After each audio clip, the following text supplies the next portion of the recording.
Brincadeira, mas vamos lá, vamos ler então.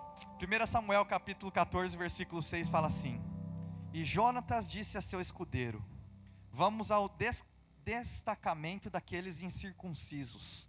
Talvez o Senhor haja em nosso favor, pois nada pode impedir o Senhor de salvar, seja com muitos ou com poucos.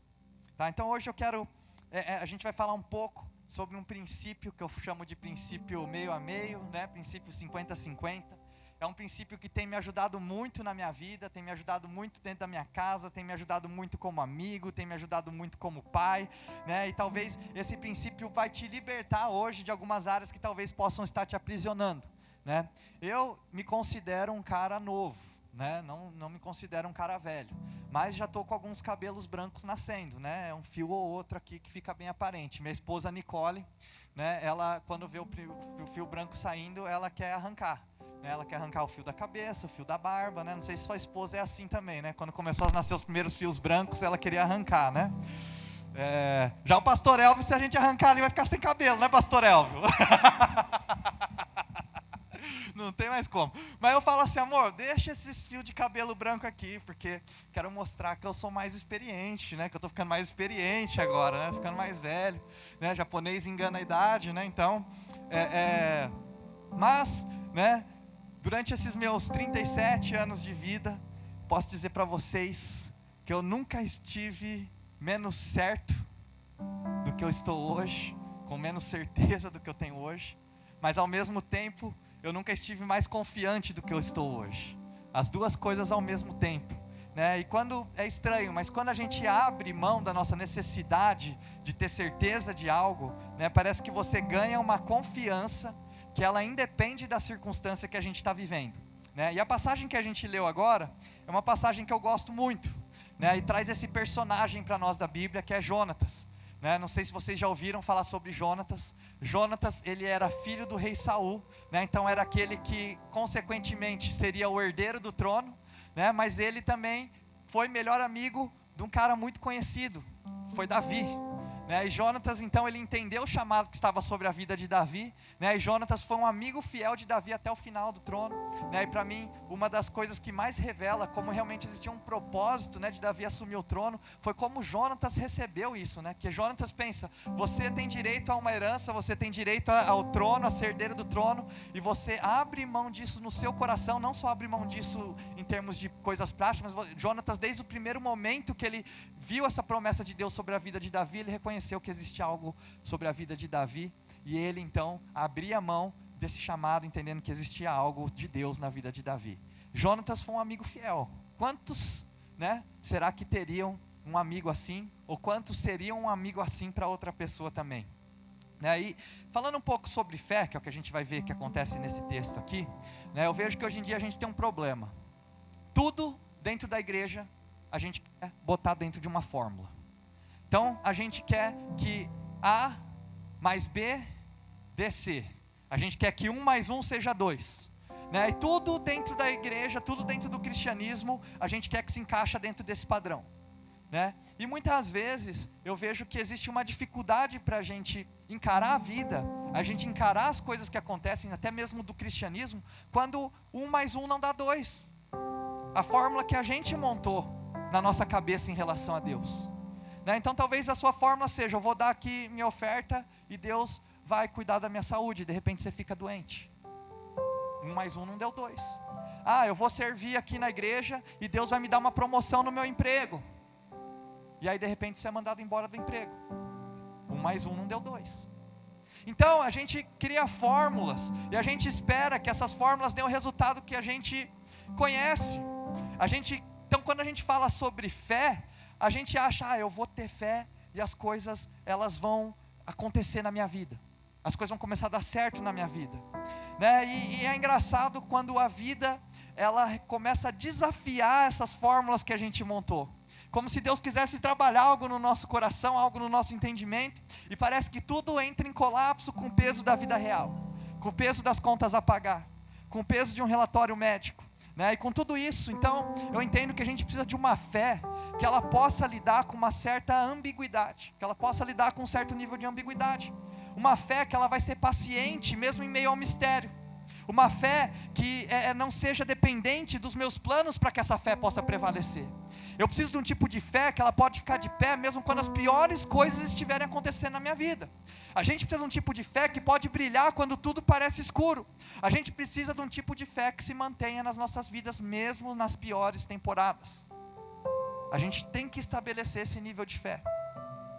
É engraçado como estou sempre conversando com pessoas, estou sempre ouvindo o que as pessoas têm para falar, estou sempre ouvindo os sonhos que as pessoas têm, os planos que elas têm.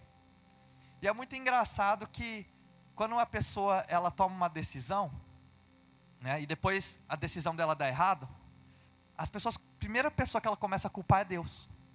Por que Deus fez isso comigo? Por que Deus permitiu que isso acontecesse comigo? Sabe, será que foi Deus que fez aquilo, ou será que o que está acontecendo na sua vida é fruto de uma decisão que você tomou? A gente tem que fazer uma avaliação dessas coisas. Nessa passagem aqui, em especial, a gente vê uma transição, e uma transição de certa maneira negativa que está acontecendo lá em Israel. Por quê? O rei Saul, ele está num momento onde ele parou de ouvir a voz de Deus. A nação de Israel está para ser atacada por inimigos, que continuariam atacando Israel até o reinado de Davi, né? E Saul, ele está perdido. Por que ele está perdido? Porque ele perdeu a habilidade de ouvir a voz de Deus.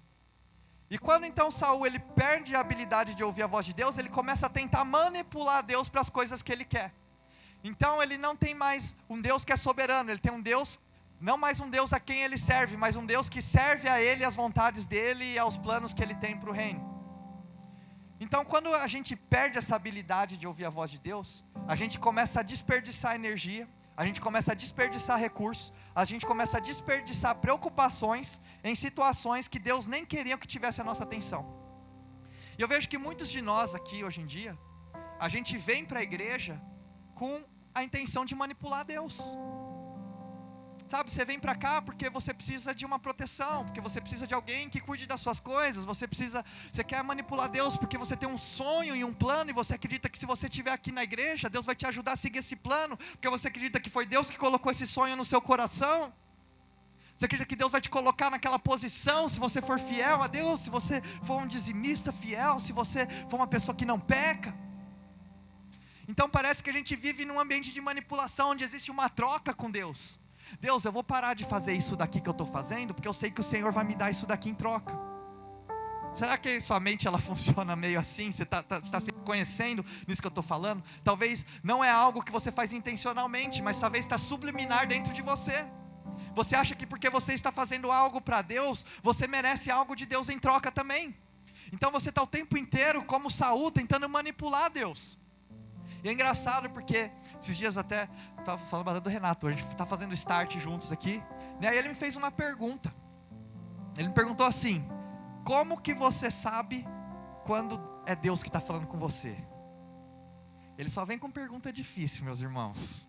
É esse nível de pergunta para cima. Essa aqui foi mais facinho, pastor Gerson, que ele veio, né? Como que você sabe que Deus está falando com você? Sabe qual que é o problema, gente? As pessoas querem botar fórmula em como que Deus fala. Sabe, não, eu lembro que uma vez, quando eu estava orando aqui para começar a abrir a igreja, né, eu fui compartilhar com um amigo sobre isso, aí ele virou para mim e falou assim: tá, mas Deus falou com você através da palavra? Aí eu falei: não, ainda não. Ele falou: não, porque se Deus não falou com você através da palavra, Ele ainda não te respondeu. Beleza, é a forma como Deus fala com ele, mas eu estou falando isso porque é como as pessoas pensam. A gente chega num nível de egoísmo dentro da igreja, onde a gente acha que a maneira como Deus faz com a gente é a maneira como Ele vai fazer com todo mundo. E se Ele não está fazendo com o outro como Ele fez comigo, o outro está errado e eu estou certo. Cara, sabe qual que é a resposta que eu dei para o Renato? Falei: Renato, isso aí é algo individual, cara. Eu não tenho como te falar como Deus vai falar com você. Eu sei como Ele fala comigo. Eu posso te falar como Ele fala comigo, mas eu não sei como Ele vai falar com você. Aí como é que você reconhece então a voz de Deus na sua vida? Quando você começa a ter um relacionamento com Ele. Você vai começar a conseguir unir o que é de Deus e o que é de você, o que é da sua carne. Cara, mas eu preciso saber, porque eu tenho decisões para tomar na minha vida. Eu preciso saber porque tem planos que eu estou fazendo aqui, eu não sei o que fazer. E aí a pior frase que as pessoas usam dentro da igreja: As pessoas vêm conversar e falam, Deus me falou. Meus irmãos, você pegar a história de Abraão, tá?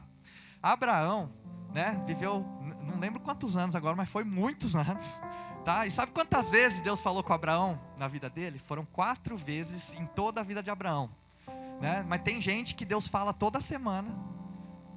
E além de falar toda semana, Deus muda de ideia de uma semana para outra, irmãos, né? Esse é o Deus da pessoa, porque o Deus muda de ideia. Porque o Deus uma semana mandou o cara fazer uma coisa, na semana seguinte está falando para ele fazer outra. E a pessoa vem aqui conversar com a gente, né, pastor Oliver? Fala assim, porque Deus me falou para eu fazer isso. Aí eu vou falar o que para a pessoa, se Deus te falou? Eu não tenho autoridade nenhuma sobre Deus na sua vida, né? Deus é muito mais poderoso, tem mais autoridade do que eu. Então as pessoas ficam, não, porque Deus me falou, Deus me falou. Cara, como é que a gente reconhece a voz de Deus na nossa vida? Como que a gente reconhece que é Deus que está falando? A gente precisa orar por sabedoria, discernimento. Deus, me ajuda a discernir o que vem da minha carne, o que está vindo do Espírito, Senhor. Me ajuda a discernir qual que é a tua vontade e qual que é a minha. Sabe, eu preciso saber qual que é a direção que o Senhor tem para mim nesse lugar, qual que é a direção que o Senhor tem para mim fazer essas coisas aqui. Sabe, todo atendimento que eu faço agora, eu estou proibindo as pessoas de falarem Deus falou. Falo, gente, a pessoa começou comigo, Deus falou, eu falei, ó, se você começar com Deus falou, eu vou terminar a conversa agora, porque a gente não tem o que conversar. Então se você vier conversar comigo uma hora, não venha com Deus falou, viu gente? Não venha com Deus falou. Por quê, meus irmãos? Porque eu não acredito que Deus fala. Lógico que eu acredito que Deus fala comigo. Só que ao mesmo tempo que Deus fala comigo, Ele me dá um poder de decisão, quem decide sou eu. Então, eu tenho que ter um discernimento, mas quem decide sou eu. Deus apareceu para você, colocou uma arma na sua cabeça e mandou você fazer uma coisa? Não. Então, pode ser que você chegue para mim, olha, eu tenho um sentimento, tenho sentido uma direção de Deus em relação a isso. Tenho sentido que Deus possa estar me direcionando a tal coisa na minha vida. A gente estabelecer algo que Deus falou é algo muito sério. É algo muito forte. E as pessoas usam isso de maneira hoje tão irresponsável, sabe, que elas começam a usar isso para proteger a sua própria decisão. Ao invés de encarar aquilo que Deus tem direcionado ela a fazer. Sabe, a pessoa, vou dar um exemplo, a pessoa está lá, você é chefe, um cristão quer fazer seu trabalho. Deus me falou que eu tenho que sair do meu trabalho aqui. Ou, Deus me falou que eu tenho que sair da igreja. Meus irmãos, tudo bem, amém, te abençoa, sabe? Não é uma igreja que vai ficar te amarrando, te prendendo aqui, você vier pedir para sair da igreja aqui, pastor Oliver vai te botar ali na salinha ali, vai pegar um pedaço de pau e vai te dar umas pancadas lá. Não, a gente não é esse tipo de igreja não, meus irmãos, né? Mas não vai falar isso com o pastor Oliver não, viu gente? Se for sair de igreja, vai falar com outro pastor, tá? Mas gente,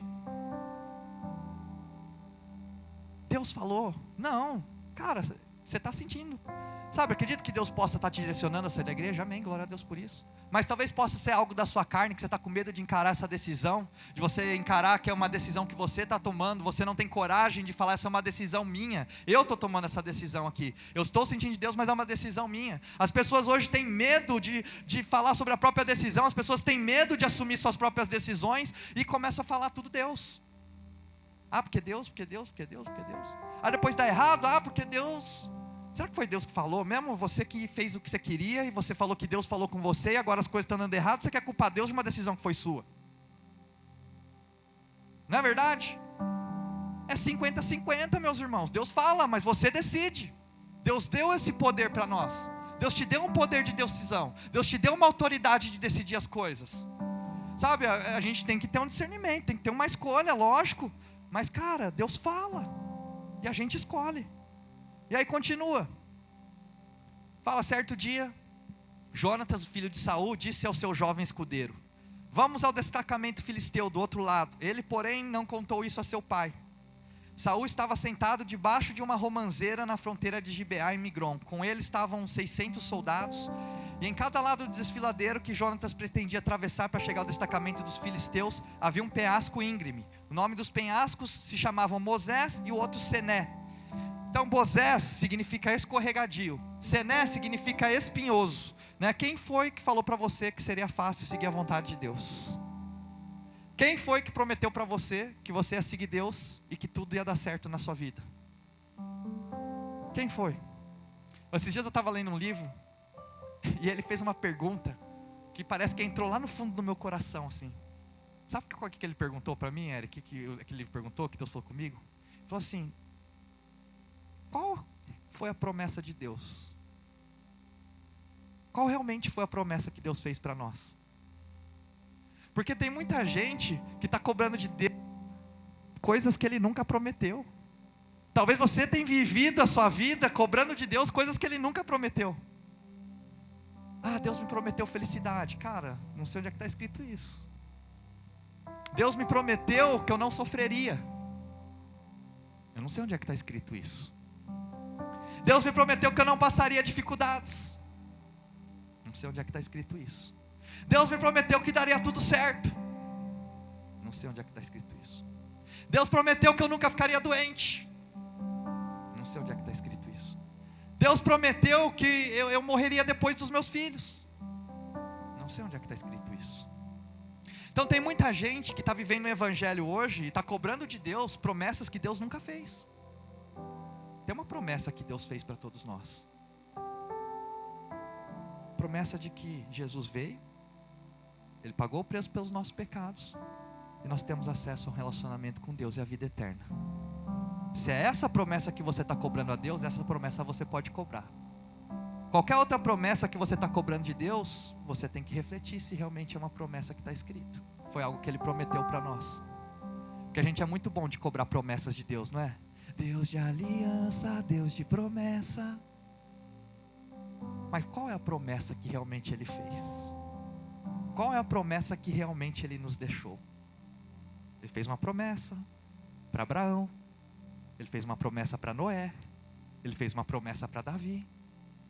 E Ele tem uma promessa com você também. Mas qual é a promessa que Ele tem com você hoje? E eles estavam lá então, atravessando um lugar que era difícil.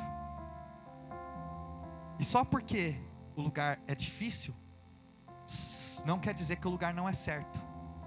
Então não é porque a sua situação é incerta, que Deus não possa ter um certo propósito para aquilo que você está passando hoje. Porque hoje eu vejo uma fragilidade tão grande dentro das pessoas, que qualquer problema, qualquer dificuldade já não. É um sinal de Deus que não é para eu fazer isso aqui.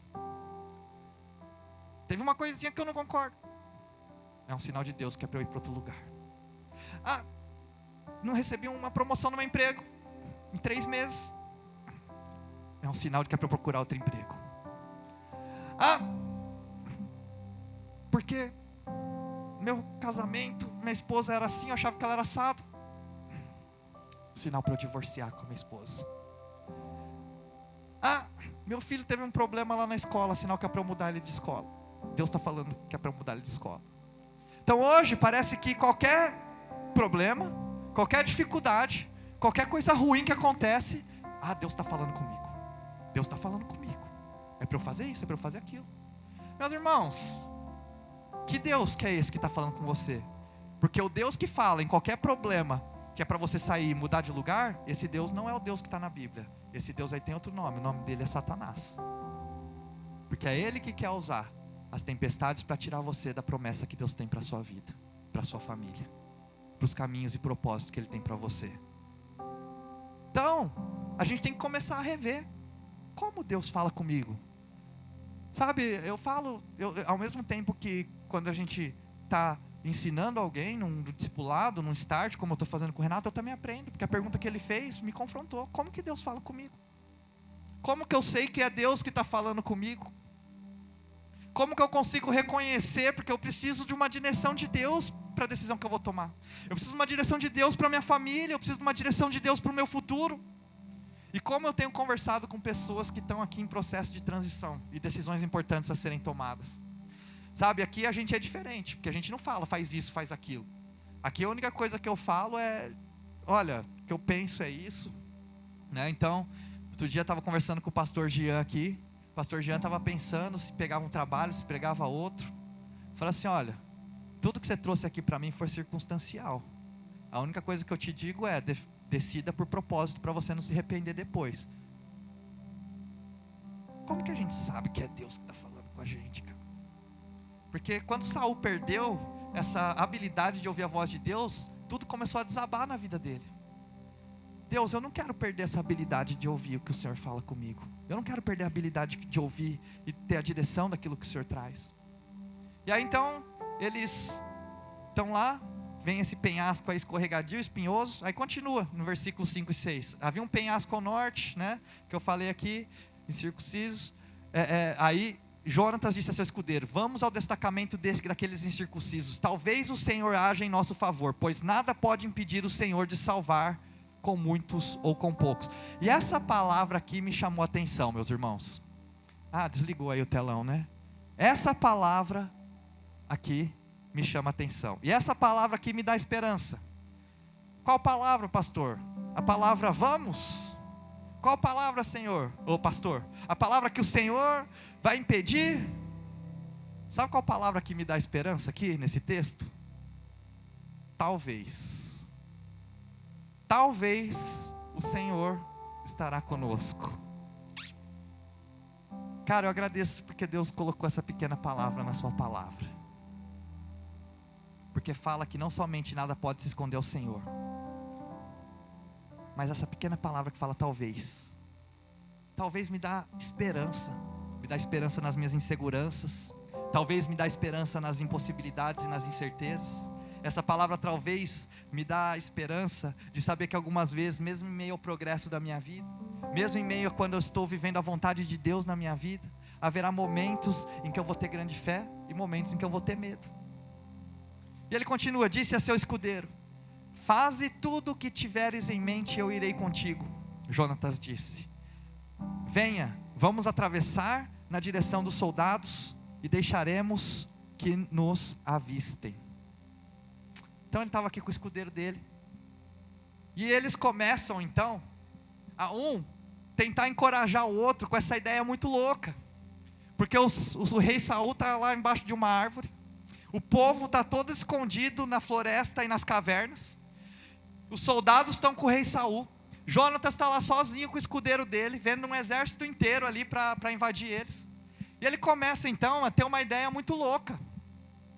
E aí ele começa a compartilhar essa ideia com o escudeiro dele, né? E a gente começa a ver assim, vamos pensar aqui, né? Se você vai invadir o território inimigo, né? Se você vai invadir o território dos inimigos, qual que seria a ideia mais sábia? Entrar escondido, não é? Vou entrar escondido para fazer uma surpresa, né? A ideia aqui está falando para ele: vamos atravessar na direção dos soldados e deixarem que nos avistem. Poxa, que ideia estranha essa daqui, né, que Deus deu para Jonatas. Que ideia estranha é essa? Né, talvez também foi uma ideia estranha como a de Moisés, de botar um pedaço de pau no meio de uma água para ver se o rio abre. Talvez é uma ideia estranha como a de Maria, que chegou para José e falou que eu não estou grávida de outro homem, mas estou grávida do Espírito. Talvez é uma ideia estranha como a da mulher do vaso que pediu para os seus filhos irem buscar jarras nos vizinhos, vasos nos vizinhos, sem que ela não tinha óleo nenhum. Talvez é uma ideia estranha como a de Jesus, né, que quis alimentar uma multidão de 15 mil pessoas com o lanche de uma criança. Eu acho que Jesus, ele trabalha através de ideias estranhas, não é verdade, meus irmãos? Por isso que a palavra dele fala que a vontade de Deus na nossa vida vai parecer loucura para aqueles que não conhecem a Jesus. E aí esses dias, eu estava conversando com algumas pessoas, né, e aí estava falando, por exemplo, sobre a Netflix. Aí o cara falou assim para mim: eu tive essa ideia lá atrás da Netflix, mas eu nunca fiz nada. Cara, será que é a ideia que realmente tem valor?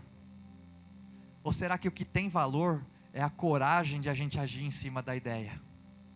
Porque muita gente hoje em dia tem ideias muito boas, mas as pessoas não têm coragem de agir em cima das suas ideias. Jonatas teve uma ideia horrível, uma ideia estranha, mas ele teve coragem de agir em cima daquela ideia. O que eu acho que Deus honra na nossa vida? Não é a ideia. Deus honra a coragem de a gente agir em cima da ideia. Tem muita gente aqui hoje que está com várias ideias aqui, mas não tiveram coragem de agir em cima dessa ideia. Uma vez me perguntaram assim: pastor, deixa eu terminar a história de Jonas aqui, que eu vou contar essa história para vocês, né? Então aí, continuando, só vou ler o trecho aqui para vocês. Não está na tela ainda, né? Esperem aí até que cheguemos perto. Ficaremos onde estivermos e não avançaremos. Mas se disserem, subam até aqui, subiremos. Pois esse será um sinal de Deus que o Senhor nos entregou em nossas mãos. Então os dois deixaram de ver pelo destacamento dos filisteus e disseram: vejam, os hebreus estão saindo dos buracos onde estavam escondidos. E gritaram para Jonatas e seu escudeiro: subam até aqui e lhe daremos uma lição. Diante disso, Jonatas disse a seu escudeiro: siga-me, o Senhor os entregou nas mãos de Israel. Jonatas escalou usando os pés e as mãos, e o escudeiro foi logo atrás. Jonatas começou a derrubá-los, e os escudeiros logo atrás deles o matavam. Naquele momento, naquele primeiro ataque, Jonatas e seu escudeiro mataram cerca de 20 homens numa área pequena. Deus deu vitória para eles em cima da ideia estranha de Jonatas. Jonatas teve coragem de agir em cima da ideia. E aí uma vez me perguntaram assim: pastor, como que você sabia que era Deus te confirmando para abrir uma igreja? Oh, meus irmãos, foi uma coisa que eu refleti depois que o Renato me fez a pergunta. Falei, como que Deus falou comigo? Comecei a lembrar, poxa, eu ministrava louvor e eu via as pessoas sendo abençoadas. Eu ministrava a palavra e eu via que as pessoas eram abençoadas por essa palavra também. E aí me veio a ideia. Mas me faltava coragem, meus irmãos. Me veio a ideia, mas me faltava coragem. Aí sabe o que eu fiz? Eu comecei a compartilhar essas ideias muito loucas aí.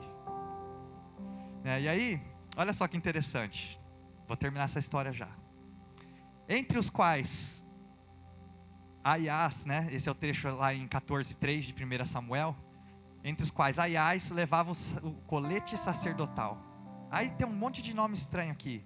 Filho de Aitube, irmão de Icabode e tal, não sei o quê. Eu nunca prestei atenção nesse trecho, porque tinha um monte de nome estranho e eu achava que não tinha tanto valor. Mas o que me chamou a atenção nesse trecho aqui, foi o colete sacerdotal. Você sabe para que serviu o colete sacerdotal, meus irmãos? A gente volta lá em Êxodo, e ele vai falar que Arão foi o primeiro que usou o colete sacerdotal. Não vou ler para vocês, para a gente conseguir dar uma sequência aqui. E nesse colete sacerdotal, o que ia? Ia as 12 pedras das 12 tribos, que representavam as 12 tribos de Israel. E diz que nesse colete sacerdotal também, iam, vou chamar de 2 pedras, porque até hoje não conseguiram definir exatamente que tipo de objeto era. Mas nesse colete sacerdotal, ia uma pedra chamada Urim, e uma pedra chamada Tumim. E quando o sacerdote ele ia entrar no Santo dos Santos, ele era obrigado a colocar esse colete sacerdotal. Por quê? Ele levava para Deus o sacrifício do povo, para que o pecado se afastasse daquele povo, porque eles não tinham acesso ao Espírito Santo ainda, nem a presença de Deus naquela época. E ele também levava o Urim e o Tumim, para que Deus pudesse ajudar ele, o sacerdote, a tomar as decisões. Então, o Urim e o Tumim, uma pedra, o Urim, eu acredito, ele remete à perfeição, e a outra pedra, o Tumim, remete à luz, que remete à revelação e que remete à sabedoria. Então, essas 2 pedras, digamos assim, parece que elas tinham um efeito de um lado ser positivo, outro ser negativo, alguma coisa assim, para poder ajudar o sacerdote a decidir em algum momento o que fazer. Tanto é que você vê num trecho Davi, eles estão guerreando, e aí os inimigos vão, e eles pegam as esposas, os filhos lá, e Davi volta então para decidir o que ele vai fazer, como que ele vai resgatar as esposas e as crianças que foram sequestradas. E aí ele fala assim: deixa eu colocar, me traz o colete sacerdotal aqui, porque eu vou para a presença de Deus com o colete sacerdotal, e Deus vai me dar a resposta do sim ou do não. Porque se Deus me falar não, por mais que eu queira ir, eu não vou, mas se Deus me falar sim, não existe nada que vai poder ficar diante de mim, porque um sim de Deus é uma promessa que Ele tem para a minha vida, e quando Deus fala assim, nenhum inimigo, nada pode ficar contra a palavra que Deus tem para mim e para minha família. E aí Davi então ele coloca esse colete sacerdotal, e ele vai perguntar para Deus. Meus irmãos, quem não queria ter um Urim e um Tumim na vida, não é verdade? Deus, será que eu deixo essa pessoa continuar na minha vida? Ou será que essa pessoa vai me machucar? Sim ou não? Deus, será que eu invisto nessa ação aqui amanhã? Sim ou não? Deus, será que eu vou para essa igreja, eu vou para essa igreja aqui que o Senhor está me mostrando? Sim ou não? Deus, será que eu entro nesse relacionamento? Quantos não queriam ter um Urim e um Tumim? O interessante é que muitas vezes Deus falava assim. Não tem erro, meus irmãos. Deus falou sim, pode ir para cima que vai dar certo. Muitas vezes também Deus falou não. Mas muitas vezes Deus não falou nada. E aí que está a pergunta: o que você faz com um talvez? O que você faz com um talvez? Então estava aqui orando: Deus, será que eu abro uma igreja? Será que não? O que o Senhor tem? Deus não me falou nada através da palavra, irmãos. Deus não me falou através de sonhos também. Não tive sonho nenhum. Era meu sonho de infância esse aqui? Não. Meu pai está aqui, ele sabe disso. Nunca nem falei de abrir igreja, nunca nem pensava em ser pastor. Aí eu orei, parecia que Deus não falava nada. Aí eu olhava para a minha vida, solteiro, não tinha filhos, novo, sem experiência. Falei, quem que vai para uma igreja de um pastor assim? Se eu fosse esperar o momento certo, que eu achasse que eu tinha todas as qualificações certas para virar um pastor de igreja, talvez essa igreja nem existiria ainda, porque eu não me sinto pronto até hoje. Aí Deus usou o Urim e o Tumim na minha vida. Sabe quem que são? Pessoas que Deus colocou à minha volta. Pessoas que ao invés de olharem os meus defeitos, olharam para a minha ideia muito louca, falaram, vamos para cima. Pessoas que acreditaram naquilo que Deus estava depositando na minha vida, mesmo conhecendo todos os meus defeitos.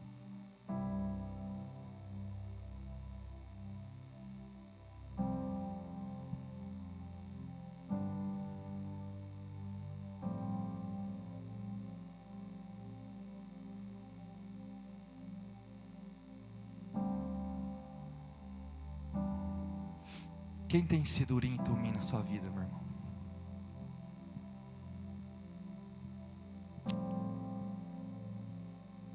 Tem muita gente hoje usando Deus falou de maneira errada, porque não quer ter Urim e Tumim na vida.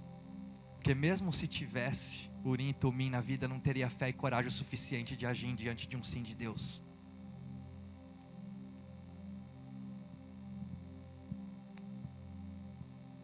A gente precisa ter as pessoas certas à nossa volta, meus irmãos. Você não pode andar sozinho. A gente construiu essa igreja aqui porque eu não queria andar sozinho. Essa igreja aqui existe porque eu sei que não é bom que você ande sozinho. E tem muita gente que está aqui dentro, que está andando sozinho.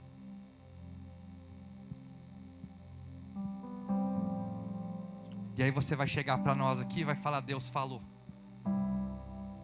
E você vai tomar um monte de decisão errada na sua vida. Que você está andando sozinho, meu irmão.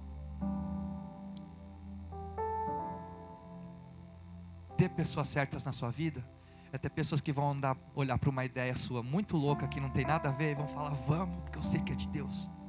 Mas também é ter pessoas que vão olhar para você e vai falar, chega, o que você está fazendo com a sua vida agora. Chega com esse tipo de atitude.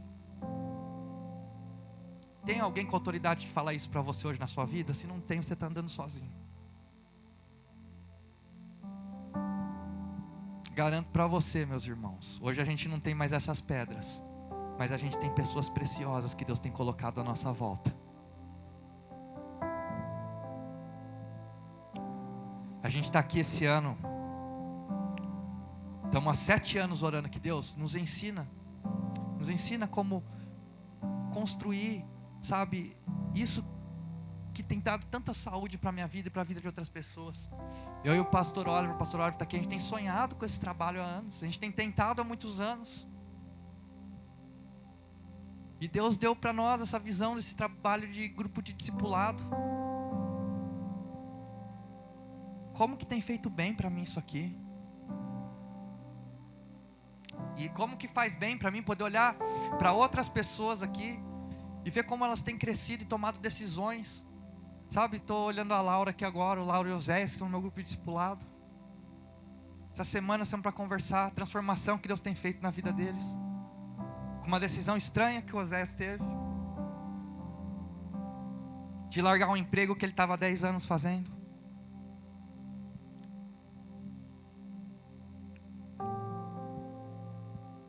A gente precisa de pessoas certas na nossa vida, meus irmãos. O pastor Elton estava falando que ele está aqui às vezes. Chega a gente para ele e fala assim: ah, pastor, ninguém cuida de mim, não estou sendo cuidado. A pessoa nem deu um passo para participar de um grupo de discipulado. Não dá um passo de entrar. Tem gente que até está servindo. Gente, mais importante do que você servir aqui dentro, mais importante do que você fazer qualquer coisa aqui, participa de um grupo de discipulado. Vai cuidar de pessoas, vai ser cuidado por alguém que está lá, vai cuidar de outras pessoas também. A gente precisa ter as pessoas certas na nossa vida, meus irmãos. Porque senão a gente vai começar a tomar as decisões erradas. Jonatas disse ao seu escudeiro: vamos ao destacamento daqueles incircuncisos. Talvez o Senhor haja em nosso favor, pois nada pode impedir o Senhor de salvar, seja com muitos ou com pouco. Aí depois que você for, e aí deu certo, aí todo mundo vai querer vir atrás, né? Uma coisa que eu aprendi, meus irmãos: para a gente ter vitória na nossa vida, a gente precisa ter vulnerabilidade. Para você abrir um negócio, você precisa ter vulnerabilidade. Para você ter um relacionamento saudável no seu casamento, você precisa ter vulnerabilidade. Para você ser um bom líder, você precisa ser vulnerável. As pessoas, elas vão admirar a sua força, mas elas vão se conectar com a sua vulnerabilidade. Elas vão se conectar com quem você é de verdade.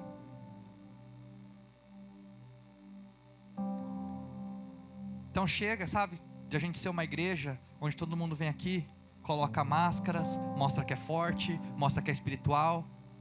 Vamos ser uma família.